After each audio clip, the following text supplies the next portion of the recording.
Fala pra gente agora como é que surgiu o método Santé aí, quais foram os insights, o que te fez, o que te inspirou a criar esse método?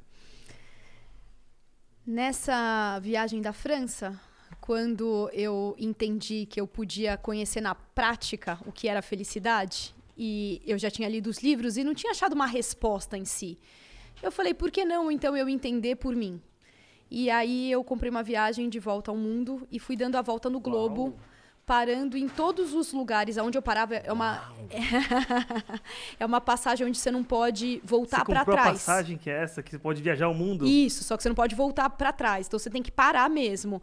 E eu perguntava em todo lugar onde eu parava. Foi uma pesquisa empírica, mas como já faz muito tempo, eu não tinha, tipo, uma filmagem e tal. Então eu fiz na mão e eu perguntava, o que é felicidade para você? E é impressionante que todo mundo fala que o mundo ele é muito pequeno, né? E no fundo o mundo é muito grande, as diferenças culturais são muito marcantes. Mas tem 3 coisas que todas as pessoas respondiam.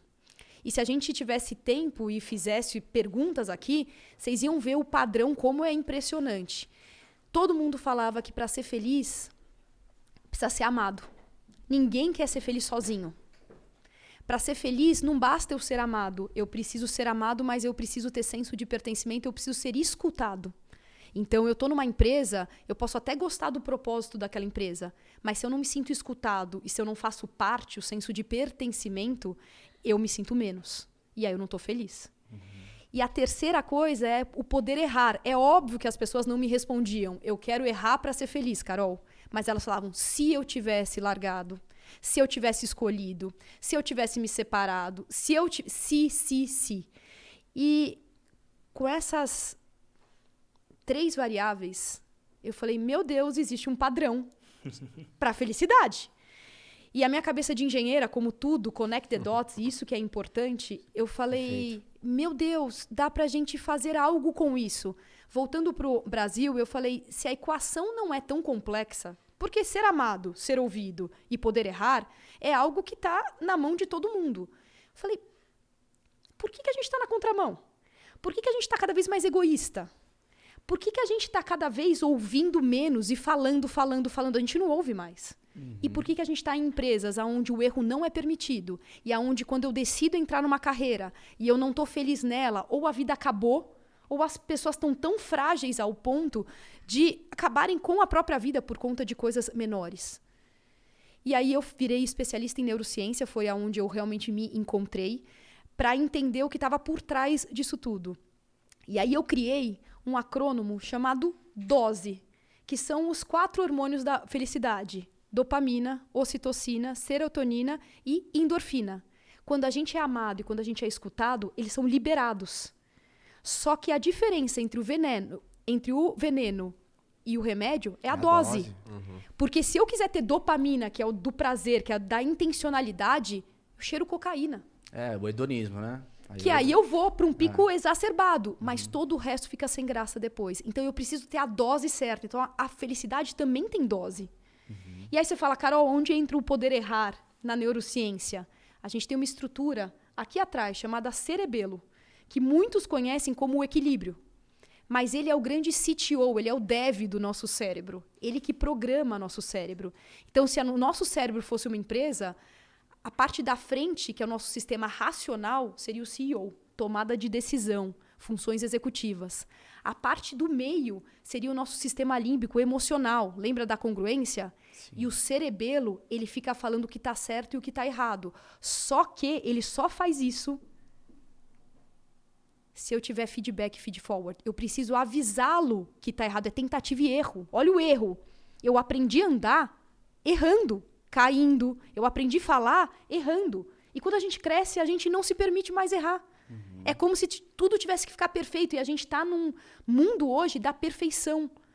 Que é o que eu olho corpos maravilhosos, falas maravilhosas e não é permitido. Só caso de sucesso. Só caso de sucesso, onde as startups parece que todo mundo só teve sucesso.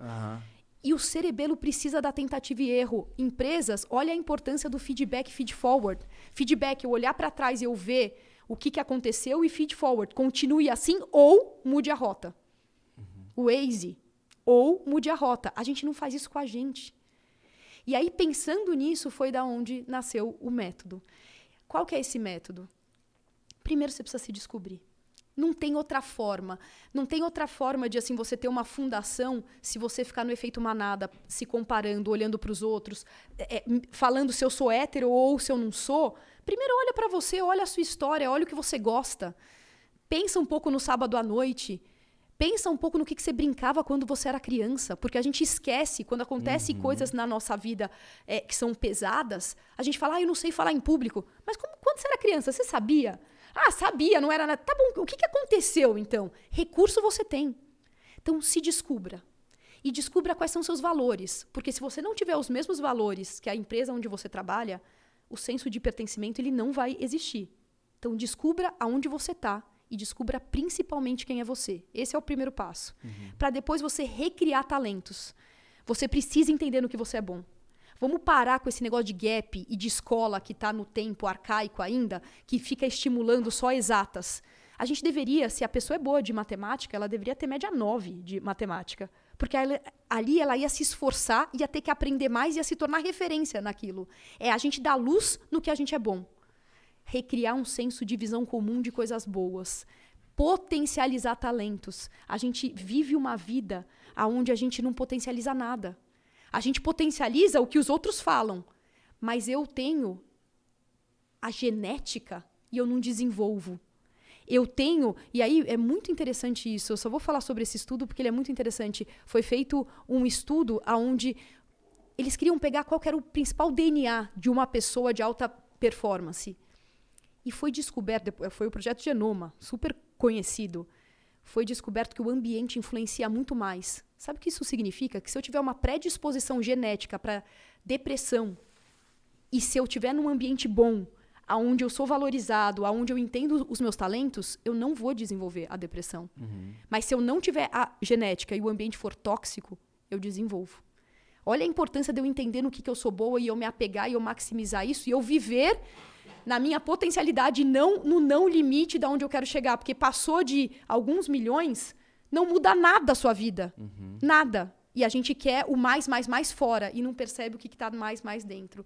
Descobrir, recriar para desconstruir sabotadores, que são as nossas interferências. E as nossas interferências aqui, é muito importante falar que elas querem nos proteger. Elas não querem nos sabotar e nos destruir. Só que quem se protege não cresce. A pandemia está aí para mostrar isso. Então, é desconstruir e eu primeiro preciso entender os meus talentos para ir para uma guerra contra os meus sabotadores, as minhas interferências, minhas crenças, armado, no que eu sou bom. Porque senão me jogam ali no meio e eu não tenho nada como arma. Então, se descobrir, recriar talento, desconstruir sabotadores para construir a sua jornada. Aí sim você pode começar a falar, mas o que eu quero ser mesmo? Isso demora tempo. E olha quanto tempo para se descobrir. Não é trivial. Para você poder manter nunca o resultado, o equilíbrio. Esse é o método da Santé, se descobrir, recriar, construir para manter, que é onde a gente se baseia em tudo que a gente faz hoje.